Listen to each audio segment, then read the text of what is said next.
સુરતમાં એક મોબાઈલ સ્નેચરે 2 જ કલાકની અંદર 8 મોબાઈલ ચોરી લીધા છે. આના સીસીટીવી ફૂટેજ પણ સામે આવ્યા છે. ચેઇન સ્નેચિંગ અને વાહન ચોરીના ગુનાહિત ભૂતકાળ ધરાવતા કોસાડ આવાસના 21 વર્ષીય યુવકે 30મી ઓગસ્ટે બપોરે પંડોળ વિસ્તારમાંથી એક બાઇક ચોરી કર્યાના 2 કલાકમાં જ 8 કિલોમીટર વિસ્તારમાં 8 વ્યક્તિઓના મોબાઈલ સ્નેચિંગ કરી આતંક મચાવ્યો છે.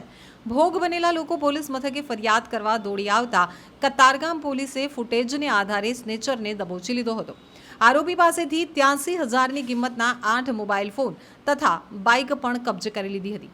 પોલીસ સૂત્રોએ આપેલી માહિતી પ્રમાણે ગત 30મીએ બપોરે 2 વાગ્યાથી એક પ્લેટિના બાઇક ઉપર સવાર ગઠિયાએ રાહદારીઓને ટાર્ગેટ કરવાનું શરૂ કર્યું હતું.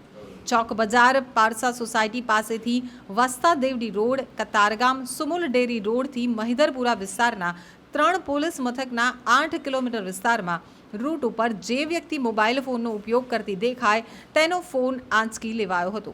2 જ કલાકના સમયગાળામાં 8 વ્યક્તિના મોબાઈલ ફોન આંચકી લેવાની ઘટનાને પગલે ભોગ બનેલા લોકો આ 3 પોલીસ મથકે ફરિયાદ કરવા દોડી ગયા હતા.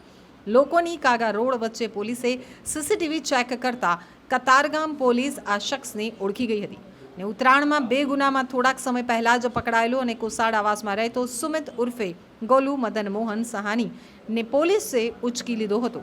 સુમિતની પાસેથી પોલીસે ચોરીના મનાતા 83,000ની કિંમતના 8 મોબાઈલ ફોન ઝડપી લીધા હતા. જે બાઇક તેની પાસેથી મળી હતી તે પણ તેણે 1 કલાક પહેલા જ ચોક બજારના પંડોળ વિસ્તારમાંથી ચોરી કર્યાની કબૂલાત કરી હતી. પોલીસને શક છે કે આરોપીએ અગાઉ પણ ચોરીની ઘટનાઓને અંજામ આપ્યો હોઈ શકે છે.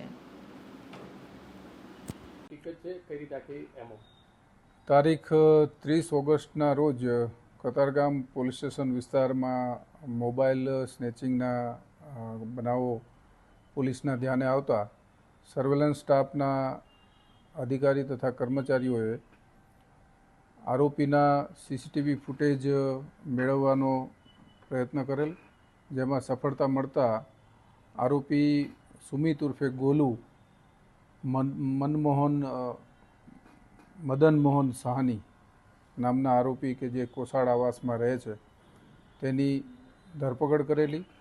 આ આરોપી પાસેથી કુલ 8 મોબાઈલ પોલીસે જપ્ત કરેલા અને એની પાસેનું મોટરસાઇકલ છે તે પણ ચોરીનું હોવાનું પૂછપરછ દરમિયાન જણાઈ આવતા બપોરના 1:30 વાગ્યાથી લઈને 2-2.5 કલાકના અરસામાં આ આરોપીએ વાહન ચોરી કર્યા પછી કુલ 8 જેટલા મોબાઈલ સ્નેચિંગના બનાવોને અંજામ આપેલો, જેમાં 4 બનાવ કતારગામ પોલીસ સ્ટેશન વિસ્તારના, 2 બનાવ ચોક બજાર પોલીસ સ્ટેશન વિસ્તારમાં કરેલા છે અને બાકીના જે 2 મોબાઈલ છે જેનું IMEI રન કરાવી અને એના ફરિયાદીનો સંપર્ક કયાથી ફરીથી બીજા કયા પોલીસ સ્ટેશન વિસ્તારના 2 ગુના છે એ તપાસ ચાલુ છે. હાલમાં આરોપીની ધરપકડ કરી એની વિરુદ્ધમાં કુલ 7 ગુના દાખલ કરવામાં આવેલા છે, જેમાં કતારગામ પોલીસ સ્ટેશન વિસ્તારના 4 ગુના છે અને 3 ગુના ચોક બજાર પોસ્ટે ખાતે દાખલ થયેલ છે. આ કામના આરોપી જે છે અગાઉ પણ મોબાઈલ સ્નેચિંગના ગુનામાં 2 વખત ઉત્તરાયણ પોલીસ સ્ટેશનમાં પકડાયેલા છે. આમ આરોપીનો ગુનાહિત ઇતિહાસ છે, તેથી આરોપીની ધરપકડ કરી વધુ તપાસ હાથ ધરી અન્ય કોઈ ગુનાઓને અંજામ આપેલ છે કે કેમ અને આરોપીઓ સાથે અન્ય કોઈ સહ આરોપીઓ છે કે કેમ એ દિશામાં પોલીસે તપાસ હાથ ધરેલી છે.